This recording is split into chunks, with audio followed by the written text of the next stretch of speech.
The time is at hand.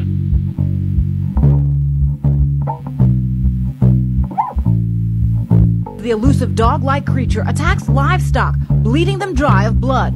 8 to 10 feet tall, shadowy aliens. The appearance of a mysterious monolith. Making it rain by zapping clouds. And this is extremely dangerous to our democracy. Babylon the Great is fallen, is fallen.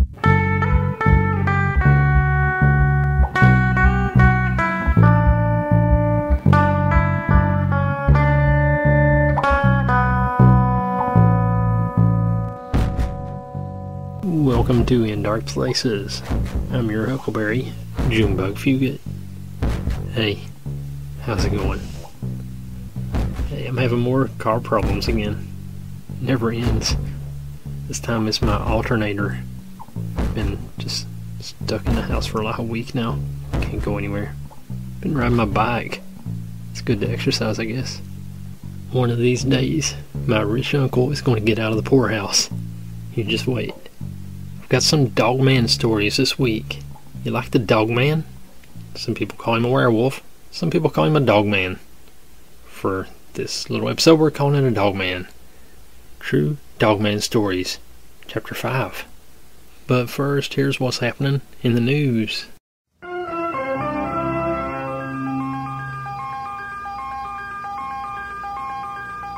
Couple reports Dogman encounter at infamous haunted British Forest by Tim Banal. Thanks, Tim. A British couple says that they were left profoundly shaken with a terrifying encounter with a dogman that was lurking in a forest infamous for incidents of high strangeness. Coming to light by way of a local media report last week, the unsettling incident happened this past July as the unnamed husband and wife were walking through the notorious Cannock Chase, a forested area, where all manner of weird events are said to have occurred over the years. In this instance, the couple claim they were visiting a cemetery within the site when they noticed a putrid smell in the air. Initially thinking it may be from a dead deer, their assessment was quickly upended when they caught sight of its source, a bipedal canine creature. "We both saw something in the distance moving between the gravestones," the man recalled. "It must have been 8 feet tall, and it was incredibly broad." Recounting the chilling experience, the witness noted that the eerie interloper was covered in hair like a giant wolf, though moved around on 2 feet. When he wondered aloud to his wife what they were seeing, the man said the creature seemingly realized that it was being watched, which led to a truly frightening face-off between the couple and the canine cryptid. "It turned around instantly and locked eyes on us. They were big and yellow, and the creature had huge teeth, like nothing we'd ever seen before." Putting a fitting punctuation on the Dogman sighting, the witness said that the otherworldly creature unleashed a haunting howl before fleeing the scene. "It was the single most terrifying thing I've ever witnessed in my life," the man mused, revealing that "my wife is so distraught she won't even talk about it." I don't blame her. Dogman Stories, Chapter 5. These are some old newspaper reports provided by the North American Dogman Project. So, thanks to those guys. This first story was from a newspaper in Texas back on June 29th, 1978. Killer creature stalks Vidor area. Vidor? Vidor? How do you pronounce Vidor, Texas? The story is by John Rice. 20-year-old Bobby Bussinger got brave Monday night and decided to confront what North Tram Road residents near here are calling a werewolf. By the light of the full moon, he took his 12-gauge shotgun and walked to the back edge of his cleared lot. To his surprise, the erect form, described as taller than 6 feet tall, with long shaggy hair and muscular body, did not scare. It came toward him. He fired a shot in panic as he turned and ran back toward his house. He barely made it, he said. Then he called the sheriff's office. Bobby and his 18-year-old wife, Becky, have lived at the house at 3925 North Tram Road for 14 weeks. It is owned by her father. The couple have only been married a short time. They moved there 2 weeks after the wedding. Bussinger works as a laborer for a construction crew at the Goodyear Synthetic Rubber Complex near Beaumont. Good to know. They knew when they moved in that the previous tenant left because of strange occurrences in the night. The elusive figure roams the night, clawing at the window screens, howling, yelping like an injured dog. It wasn't that bad at first, Becky said, from the safety of her parents' Beaumont home. But Sunday night... leave you hanging. Sheriff Deputy Jack Reeves picked up the story. It was Reeves who responded Monday at 11:30 p.m. to the Prowler call. The Bussingers told him that Sunday night 3 of their dogs were believed killed. The hindquarters of 2 were maimed, and the dogs have died. 1 is missing. All 3 puppies of mixed breed, part of the 8 dogs the young couple kept on the property. Monday night after sundown, as the moon moved into full phase, they heard a commotion, like a good-sized dogfight, Reeves said. There was banging on the walls of the house, rapping on windows. Heavy footfalls were heard outside, and an eerie barking and yelping filled the air. That's when Bussinger took his shotgun down. When the shot failed to produce the desired result, he called for help. Reeves reports that the situation is extremely serious. He saw window screens torn by what appears to be bare hands. Some of the frames are broken. 4 screens were ripped off. At the edge of the cleared property, a footpath leads through 3 acres of heavy timber. At one time, Mrs. Bussinger walked the path in search of berries. And the path is used by the thing, she said.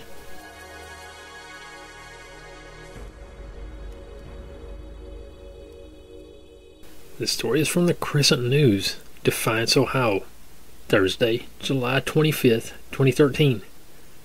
Recalling rumors of Wolfman from the 1970s in Defiance, by Lisa Nicely. Amid the political turbulence of the 1970s, the news item on page 12 of the Crescent News may have been overlooked if not for the fact that it was about a Wolfman running loose in a city. It's been nearly 40 years since the Wolfman reports happened around Defiance.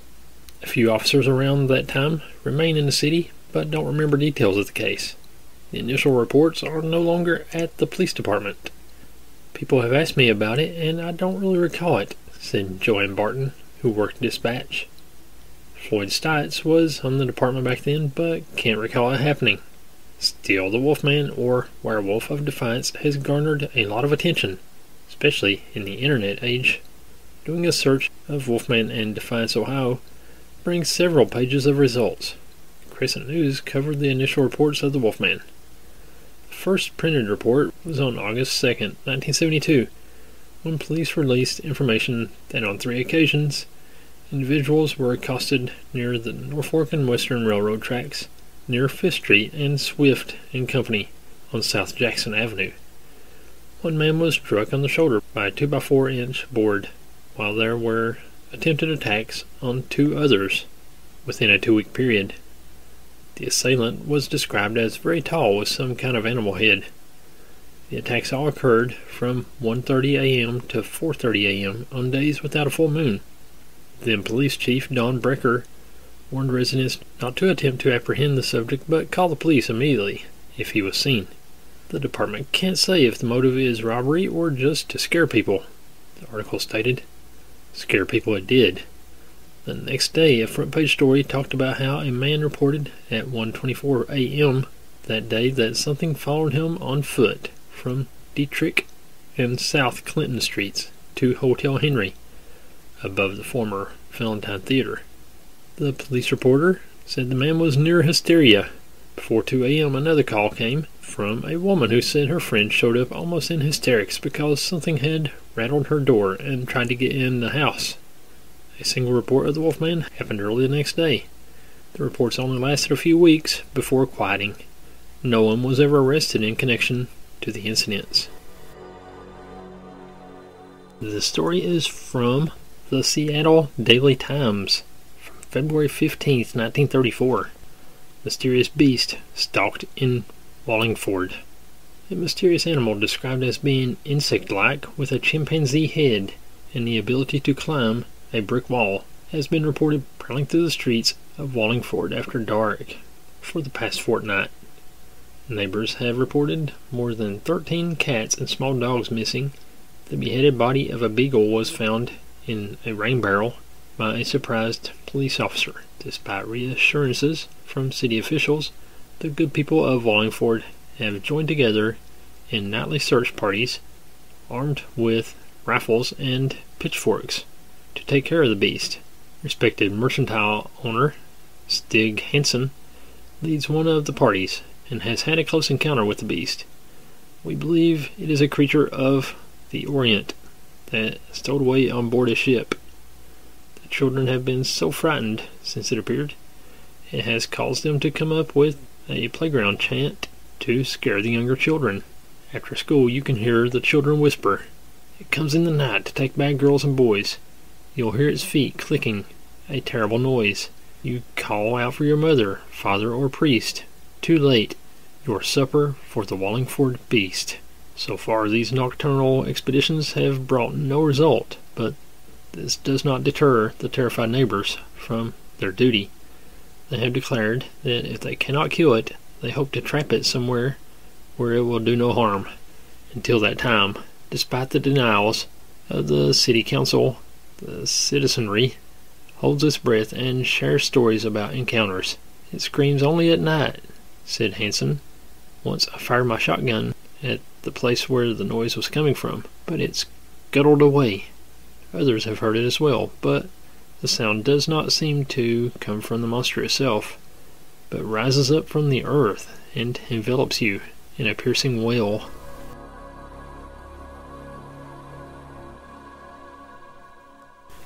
The story is from the northwest side. I don't know when or where.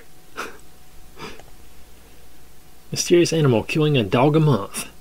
A mysterious animal, generally described as black-spotted and big, has killed at least one dog a month for nearly 2 years on the city's northwest side.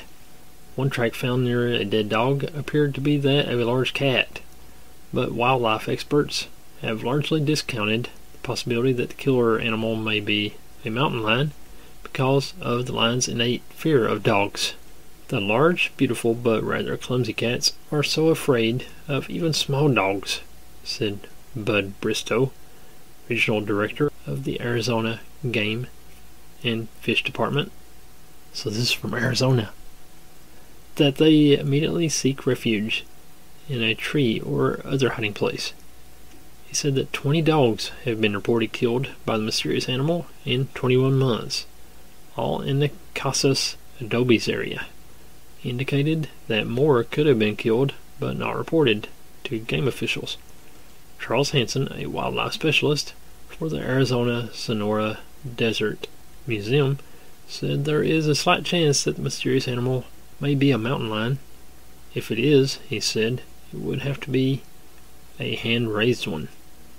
Hansen and Bristow independently classified the kill patterns as that of a leopard.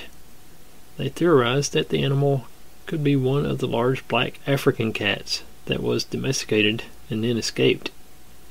Hansen said the kill pattern, broken necks, and particularly eaten abdominals, is that of a leopard. That's my conclusion, and the official position of the museum, said Hansen. Bristow said that no reports have been filed about an escaped leopard. Owners of such exotic animals are required to hold state and federal permits, he added. The only way to track the animal would be to get to the scene of a dog killing within 3 or 4 hours, said Bristow. 2 attempts to track it in the past year have been unsuccessful. We can't do anything until we get a fresh kill, said Bristow. The game department is authorized to kill such an animal only if it poses a public danger. We have responsibility for all wildlife.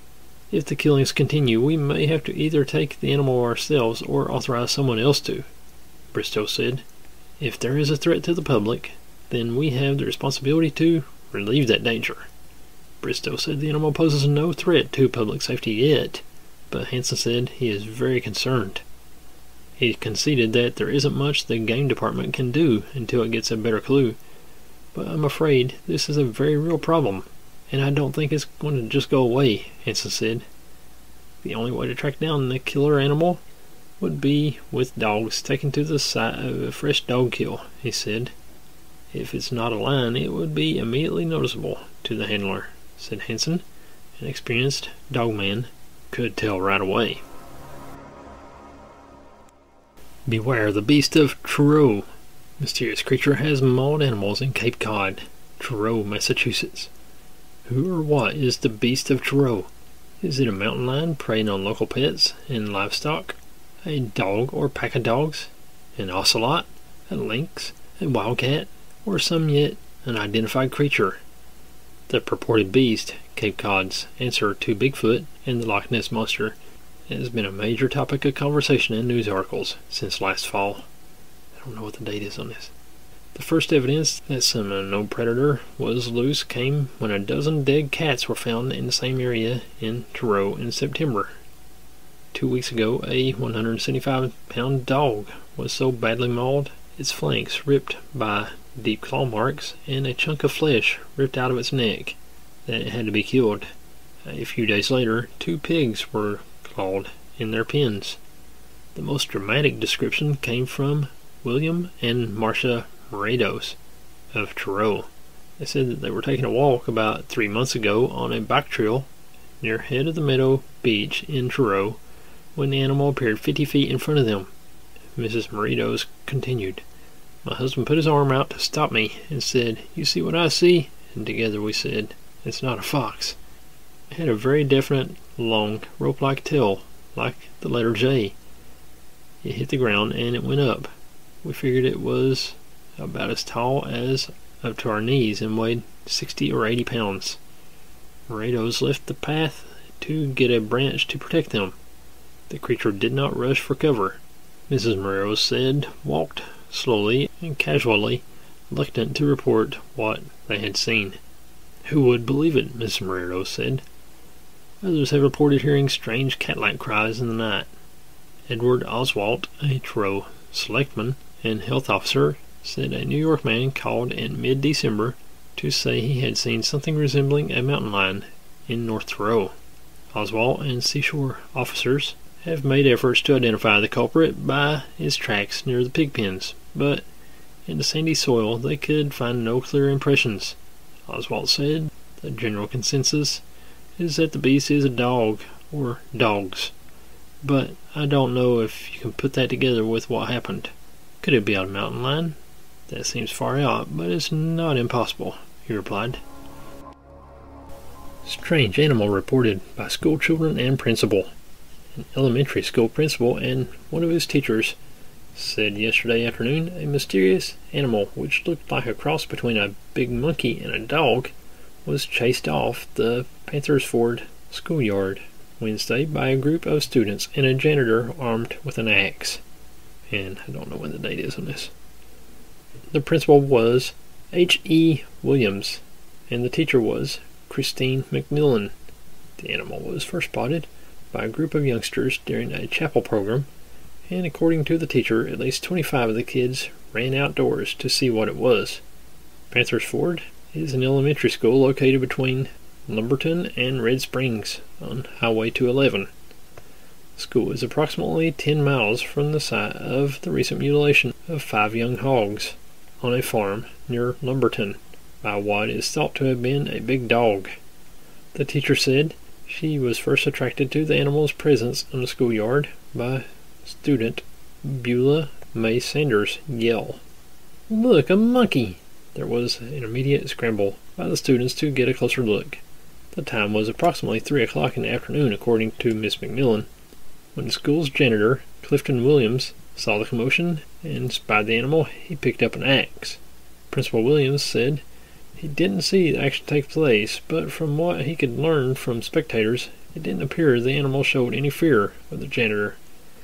It would run when they ran, he explained, but when they, the children and the janitor, stopped running, it stopped also.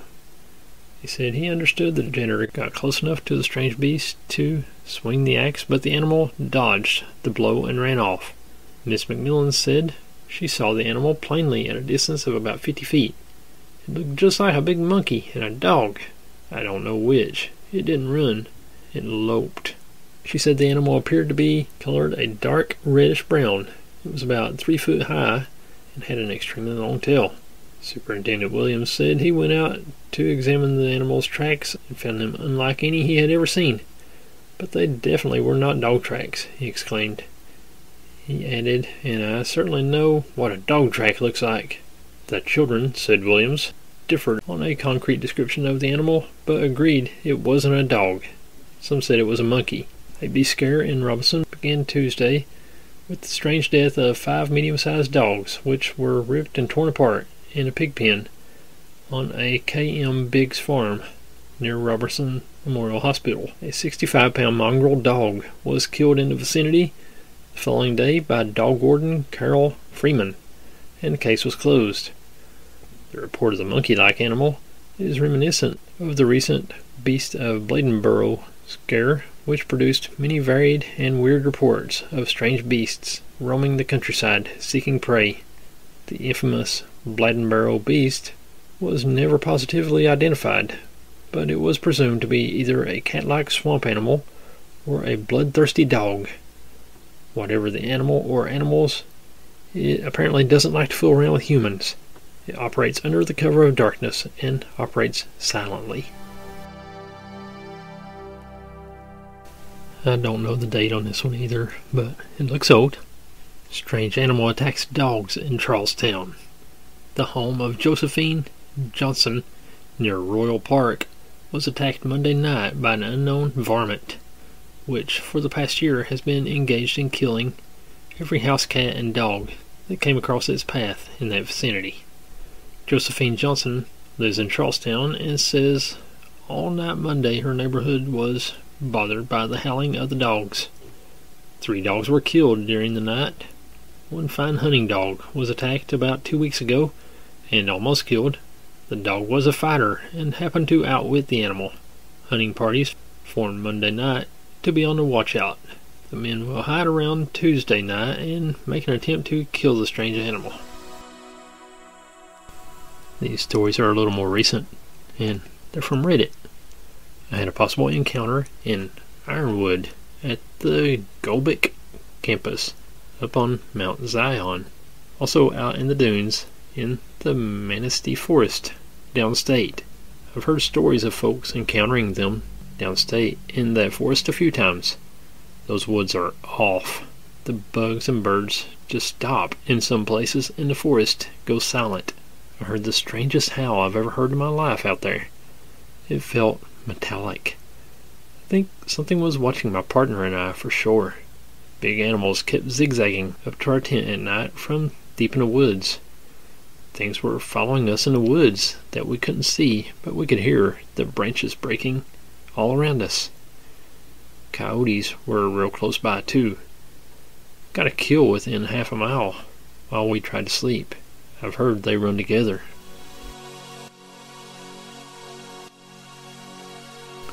So I live in central Kansas, not too far off a reservation on a farm that was established roughly around 1858 or so. I just moved out here about 2 weeks ago, and there has been something stalking the farm. At first I thought it was coyotes or even feral dogs, and took appropriate measures. Yes, we have livestock guardian dogs, and they do their job. But tonight, both my boyfriend and I saw something that really doesn't fit any local wildlife. The first time I saw it was around 9 p.m., and it was about 25 to 40 feet away with grayish fur, but it covered somewhere around half an acre to an acre in a matter of moments.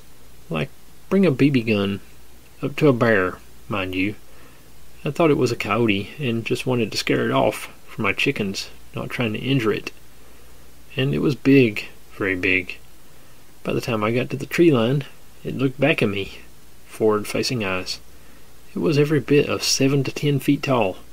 About an hour and a half later, my boyfriend and I were back outside, and we both saw it at that point much, much, much closer, just across the road. maybe 75 feet away, and it was every bit the same, 7 to 10 feet tall, with a bipedal gait, snapping full-sized tree branches. If you've ever heard a tree branch break, you know what I'm talking about. And it went from being dog level to the ground to being taller than us from that far away, while standing on a creek bed. Also, potentially unrelated, we have heard voices outside that were most definitely not human and not a cat or animal vocalizing. So there's that too. My grandpa had a ranch in Orange Grove. It had a barn, small cornfield, house, and an RV outside by it. It happened in the early 70s. My aunt in her early 20s with her husband, now ex, and they just had a baby, so they were staying in the RV. My uncle, her younger brother, who was 14 years old at the time, stayed with them. Her husband put out the fire, poured water in the fire pit too early that day. My aunt heard something walking from behind the RV and thought it was her husband, but he just walked in. She was confused, and then they started to hear growlings and scratching outside the RV. The fire was somehow rekindled. Not clear on that part. She mentioned that because that was how they were able to see the werewolf. Her husband was terrified, turned as white as a sheet. Her husband was a cop, by the way. They stayed inside. They said it was an upright creature. The next day they went to where they saw it stand upright, and the footprints were huge, bigger than a man's feet. They left. I have no idea why they didn't preserve the footprint or take a picture or anything. When they told me the story, I bluntly told them I think they were lying or were on drugs. My aunt and uncle were serious, and they swore it was the truth. They would admit if they were teasing. This is the encounter of the brother of a former classmate with the Nahal Mexican Dogman. Location: Agua Calientes, Mexico. Well, the guy is currently a former classmate for now because we were in the same group while I took again a subject in which the whole group did a field trip from Mérida to Rio Leguartos, Yucatan, Mexico. The vast majority of the group decided to camp instead of staying at a hotel one night, so this guy, who I don't really remember his name, while talking about paranormal stuff, he mentioned that his brother encountered a Nahal, which is said to be a sorcerer who can transform into an animal like a dog. But he did tell us to take the encounter with an inch of salt, because his brother and his brother's girlfriend were heavy marijuana users. I did try to reach him through WhatsApp, asking another classmate his phone number for a better version of the encounter. But anyway, this is what I remember, he told us. His brother, who at the time lived with his girlfriend in a house located in a wealthy zone, owned a dog, and behind that zone was a green area, so they used to walk the dog over there or let him do his needs in there. And while they were there one time, the brother was with his girlfriend, and she said that she heard a sound in the bushes, and the guy claimed they saw 3 pairs of ears above the bushes, so they both got out of there. Also, there was this cave, which the classmate guy saw and claimed that there was no cave, and that's a freaking lie because it looked like something dug it up. Well, again, the brother, again in the company of his girlfriend, who was close to that place, and he said that they smelled like rotten flesh, and also heard some noises coming out of there, like an animal being killed. And again, they got out of there. And the last time, his brother and the dog were there, and it was dark. The dog was taking too much time to find where to pee or poo, and once they were both on their way back home, at some point the dog froze, and the brother started to look at the same direction the dog was looking, and he saw it. It was looking in another direction, kind of ignoring their presence, or not realizing where they were. He described it as extremely thin, almost like the skin stuck out of the bones, with a tail like a cat more than a dog, and when it looked at them, was like an ugly, hairless dog. It just stood there looking at them, till finally it went into the bushes, and the dog started going crazy on the leash, wanting to go home. So they both got out of there. And, well, the classmate guy told about the liar because Time before, him and his brother, they go to watch a movie. Not much of a writer. Godzilla, perhaps, maybe -1. I don't really remember it. He drove both of them to that green area behind the house to smoke marijuana, and his brother just casually mentioned that's the place where it all happened. And just like that, we are woefully out of time. If you've got a true story to send in, or you'd like to be a guest on the show, send an email to indarkplacespod@hotmail.com. Thanks for listening, and we'll see you next week for our big spooky Halloween show. God bless.